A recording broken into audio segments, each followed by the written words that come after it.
फंबाया खालि राजनितिल' नङामोन, गोदोबो आबसुनिनो बिथाङा नेतामोन आरो बिथाङा आंनि खालि राजनिति लोगोल' नङामोन, आंनि फंबाय असे बादिमोन। नाथाय बिथाङा दिनैहाय जोंखौ मा जाहोननि थाखाय हरखाबै गारनानै थांखो आं बेखौ बुजिस'नो हायाखिसै। दा जाहाथे बिथांनि आत्माया जाहाथे सोरगोआव आलो गोजोननि जायगा मोनो बेखौ आङो आर'ज गाबबाय। बिथांजों आङो सानसे सिगांल' आङो रायज्लायदोंमोन माखासे अफिसियेलि खामानि, आरो बिनि 15 साननि सिगां जोङो सानैजोंनो जिरायनानै जालायदोंमोनबो गावनि क्वार्टाराव। गोबां लोगोफोर दंमोन, नाथाय बिथाङा इसिबां आंजों लोगोब्लाबो गावनि सिंनि दुखुखौ माब्लाबाबो फोरमायफेराखै। ओंखायनो आं दिनैहाय हमनो हायाखिसै बिथाङा सिङाव मा दुखु दंमोन। नाथाय बिथाङा सासे बिराद मोजां मानसिमोन, थगायनो रोङामोन, बयखौबो अनोमोन, बयजोंबो रायलायोमोन। आं गोबाव समनिफ्रायनो आं लोगो मोनबोनाय, सानैजों जोङो बिपिएफबो खालामदों, बिजेपि खालामदों।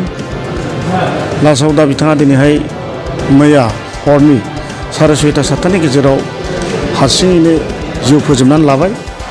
बे जोंनि थाखाय जोबोद दुखुनांथाव। आं बिनि सोमोन्दै आं जेबो मिथिया।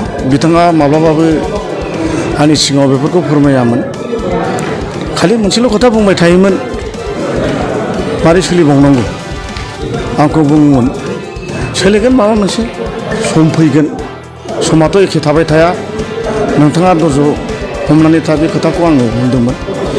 आरो बिथाङा खेबसे 20 दिननि सिगां टाइमखौ एक्जेक्टलि बिथाङा जोंनो पिकनिक जानोबो थाखा होलांदोंमोन। जों बेजोंनो एसे एनै जों पिकनिकबो जादोंमोन, 7 साब्रैसो लोगो नांनानै। बिथाङा गाव जानो होननायखाय जों सरलपारायाव थांनो होननायखाय गावनि थाखाय बानायदोंमोन। नाथाय हरखाबै गुवाहाटियाव मिटिङाव लेंहरनायलाय बिथाङा जोंजों थाफानो हायाखिसै। बिनिफ्राय जोबखांनायनि उनाव 6-7 दिन उनाव बिथाङा आंनि न'आव फैदों।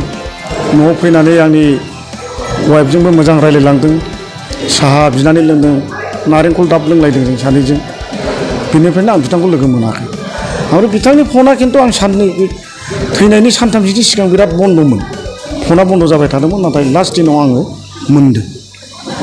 बिनिफ्रायनो आं बिथांजों नुलायनाय जायाखिसै आरोखि। दा माथो खालामबावनो, सासे बिटिसिनि लेङाइ बुंथिगिरिमोन बिथाङा। सिगाङावबो एम जाबोदों बिथाङा, खेबब्रै देरहासारनानै बे बिटिसि सरकाराव MCLA जाबोदों, एम जाबोदों, लेङाइ स्पिकार जादों।